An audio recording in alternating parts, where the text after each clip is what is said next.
రైతన్నలకు మొట్టమొదటిసారిగా గతంలో ఎప్పుడూ జరగని విధంగా రైతన్నలకు పెట్టుబడి కోసం సహాయంగా రైతు భరోసా, రైతన్నలకు ఉచిత పంటల బీమా సీజన్ ముగిసేలోగానే మొట్టమొదటిసారిగా రైతన్నలకు అందుతా ఉంది ఇన్పుట్ సబ్సిడీ. పగటిపూట 9 గంటల పాటు రైతన్నలకు ఉచిత విద్యుత్. గ్రామ స్థాయిలోనే రైతన్నను చేయి పట్టుకొని నడిపిస్తూ గ్రామ స్థాయిలోనే ఓ ఆర్బీకే వ్యవస్థ. నేను అడుగుతా ఉన్నా, ఇటువంటి పాలన రైతన్నను ఈ మాదిరిగా చెయ్యి పట్టుకొని నడిపించే ఈ అడుగులు గతంలో ఎప్పుడైనా జరిగాయా అని అడుగుతా ఉన్నాడు మీ బిడ్డ.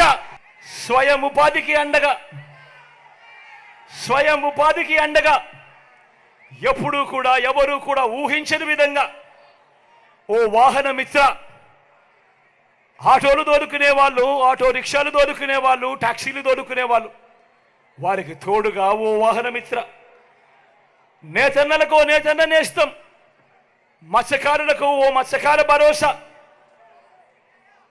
ఓ తోడు ఓ చేదోడుతో చిరు వ్యాపారులకు శ్రమజీవులకు అండ, లాయర్లకు కూడా లా నేస్తం.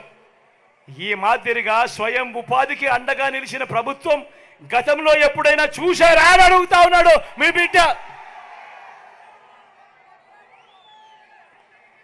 గతంలో ఎప్పుడూ చూడని విధంగా పేదవాడికి ఏదైనా ఇబ్బంది కలిగితే వైద్యం కోసం ఏ పేదవాడు కూడా అప్పుల పాలయ్యే పరిస్థితి రాకూడదు అని ఆ పేదవాడికి విస్తరించిన 25 లక్షల దాకా ఉచితంగా ఆరోగ్యశ్రీ, ఆపరేషన్ తర్వాత కూడా ఆ పేదవాడు ఇబ్బంది పడకూడదని ఓ ఆరోగ్య ఆసరా, గ్రామంలోనే ఓ విలేజ్ క్లినిక్, గ్రామానికే ఫ్యామిలీ డాక్టర్, ఇంటికే ఆరోగ్య సురక్ష.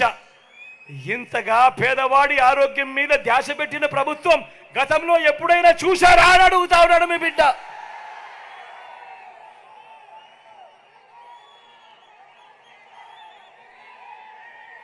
వీటి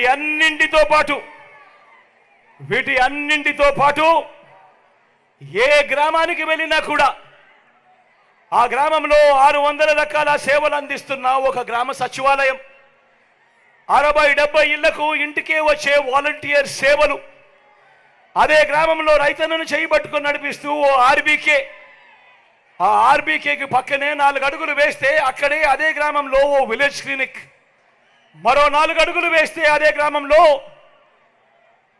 ఓ ఇంగ్లీష్ మీడియం బడి, నాడు నేడుతో బాగుపడ్డ ఇంగ్లీష్ మీడియం బడి, అదే గ్రామంలోనే ఫైబర్ గ్రిడ్ నిర్మాణంలో ఉన్న డిజిటల్ లైబ్రరీలు, గ్రామంలోనే మహిళా పోలీస్, నా అక్క చెల్లెమ్మలకు భద్రతగా తోడుగా, నా అక్క చెల్లెమ్మల ఫోన్లోనే ఓ దిశ యాప్. ఇవన్నీ గతంలో ఎప్పుడైనా జరిగాయా అని అడుగుతా ఉన్నాను మీ బిడ్డ. ఏమక్క జరిగాయా? చెల్లెమ్మ జరిగాయా? అన్న జరిగాయా? తమ్ముడు జరిగిందా? మరో వంక 14 సంవత్సరాలు సీఎంగా చేశానంటాడు, 3 సార్లు సీఎం అంటాడు ఆ చంద్రబాబు. కానీ నేను అడుగుతా ఉన్నా, ఆ చంద్రబాబు పేరు చెప్తే ఏ పేదకైనా కూడా ఆయన చేసిన ఒక్కటంటే ఒక్క మంచైనా కానీ గుర్తుకు వస్తుందా అని అడుగుతా ఉన్నాడు మీ బిడ్డ. 2 చేతులు పైకెత్తారు, ఇలా ఇలా ఇలా ఇలా ఇలా ఇలా ఇలా ఇలా ఇలా ఇలా ఇలా ఇలా ఇలా ఇలా ఇలా ఇలా ఇలా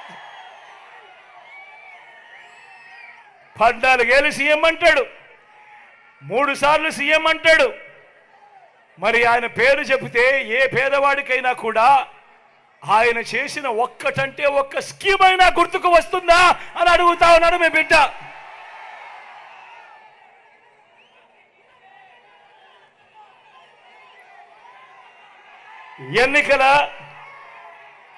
ఎన్నికల ముందు చంద్రబాబు రకరకాల వాగ్దానాలు ఇచ్చి ఆ తర్వాత అవి అమలు చేయకపోవటం వల్ల తమకు కలిగిన నష్టాన్ని ప్రతీకారంగా 2019లో రైతన్నలు, అక్క చెల్లెమ్మలు, నిరుద్యోగులు, సామాజిక వర్గాలు, పల్లె ప్రజలు, పట్టణ ప్రజలు అంతా కలిసి చంద్రబాబు సైకిల్ను ఏ ముక్కకు ఆ ముక్క విరిచి పక్కన పడేశారు.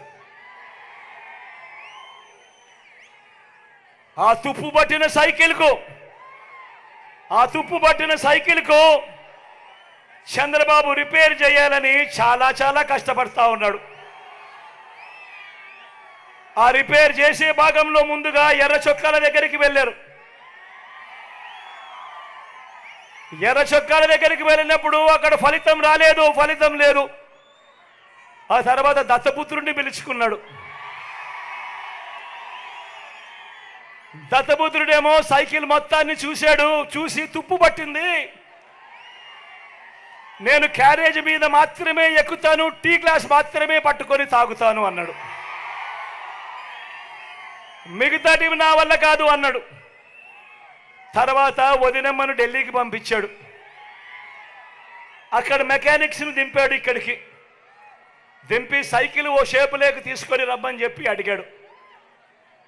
ఆ ఢిల్లీ నుంచి ఆ మెకానిక్స్ అంతా ఇక్కడికి వచ్చారు. వచ్చి ఆ తుప్పు పట్టిన సైకిల్ను చూశారు. ఆ సైకిల్కి హ్యాండిల్ లేదు, ఆ సైకిల్కు సీటు లేదు, ఆ సైకిల్కు పెడల్స్ లేవు, ఆ సైకిల్కు చక్రాలు లేవు, ట్యూబులు లేవు, మధ్యలో ఫ్రేమ్ కూడా లేదు. మరి ఇంత తుప్పు పట్టిన సైకిల్ ఎలా బాగు చేస్తామయ్యా చంద్రబాబు అని అడిగారు. అడిగితే ఈ చంద్రబాబు ఏం చేశాడు, పిచ్చి చూపులు చూశాడు. పిచ్చి చూపు చూసి ఇదొక్కటే మిగిలింది అని బెల్లు ట్రింగ్ ట్రింగ్ ట్రింగ్ ట్రింగ్ అని బెల్లు కొట్టడం మొదలుపెట్టాడు. ఆ బెల్లు పేరే అబద్ధాల మేనిఫెస్టో. ఆ బెల్లు పేరే అబద్ధాల మేనిఫెస్టో. ఇలా అధికారంలోకి వచ్చేదాకా అబద్ధాలు, మోసాలు. అధికారం దక్కితే చంద్రబాబు చేసే మాయలు, మోసాలు ఎలా ఉంటాయో ఒక్కసారి 2014లో ఈ పాంప్లెట్ చూద్దామా? గుర్తుందా అన్న ఈ పాంప్లెట్? అక్క ఈ పాంప్లెట్ గుర్తుందా? అక్క చెల్లెమ్మను ఈ పాంప్లెట్ గుర్తుందా? తమ్ముడు ఈ పాంప్లెట్ గుర్తుందా అక్క ఈ పాంప్లెట్? 2014లో ఎన్నికలకు ముందు ఇదే చంద్రబాబు నాయుడుతో స్వయాన సంతకం పెట్టి, ఇదే ముగ్గురితో కూటమిగా ఏర్పడి వాళ్ళ ఫోటోలు కూడా ఈ పాంప్లెట్లో వేసి స్వయంగా చంద్రబాబు సంతకం పెట్టి ఈ పాంప్లెట్ మీ ప్రతి ఇంటికి పంపించి ఆ తర్వాత ఎన్నికలు అయిపోయాయి. తర్వాత ఆయన ముఖ్యమంత్రిగా గెలిచాడు. ఈ పాంప్లెట్లో చూసి ఓట్లు పడిన తర్వాత దాని తర్వాత 2014 నుంచి 2019 మధ్య ఆయన ముఖ్యమంత్రిగా పరిపాలన చేసిన కాలంలో ఈ ముఖ్యమైన హామీలనంటూ ఈయన స్వయంగా సంతకాలు పెట్టి మీ ప్రతి ఇంటికి పంపించిన ఈ పాంప్లెట్లో ఇందులో చెప్పినటివి కనీసం ఒక్కటైనా చేశాడా అని అడుగుతా ఉన్నాడు మీ బిడ్డ. ఒకసారి నేను చదువుతాను, మీరే చెప్పండి ఇందులో ఒక్కటైనా జరిగిందా లేదా అని మీరే చెప్పమని నేను మిమ్మల్ని అడుగుతా ఉన్నా. ఈ పెద్ద మనిషి చంద్రబాబు అన్నాడు రైతుల రుణమాఫీపై మొదటి సంతకం చేస్తానన్నాడు. 87,612 కోట్ల రూపాయలు రైతులకు సంబంధించిన రుణమాఫీ జరిగిందా అని అడుగుతా ఉన్నాడు మీ బిడ్డ. ఇలా ఇలా ఇలా ఇలా ఇలా ఇలా ఇలా ఇలా ఇలా ఇలా ఇలా ఇలా ఇలా రెండోది పొదుపు సంఘాల రుణాల్ని రద్దు చేస్తానన్నాడు.